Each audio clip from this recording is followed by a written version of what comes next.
Welcome to Guide Guru. We hope this video helps. You're starting in Gmail on a desktop because bulk actions are faster there. First, confirm a map is enabled only if you plan to export. Otherwise, you can archive directly.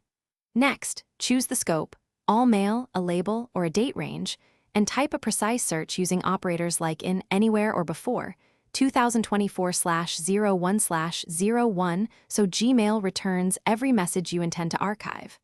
Once the results load, make sure the top checkbox selects the page before expanding to all conversations.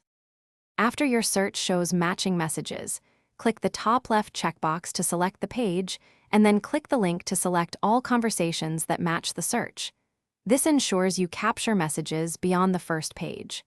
Then click the Archive button or press the E key to remove them from the inbox while preserving labels and searchability. If you have millions, repeat in chunks by adding date ranges. Also create a filter with Skip the Inbox if the pattern should auto-archive future messages. Once archiving finishes, verify success by searching in Archive or the specific label you used. Archived emails remain searchable and retrievable.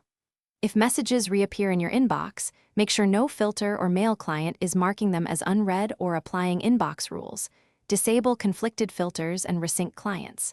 Finally, if you need an offline copy, use Google Takeout to export archived mail. If something goes wrong, clear browser cache, sign out and back in, and repeat the search and archive steps. Thanks for watching.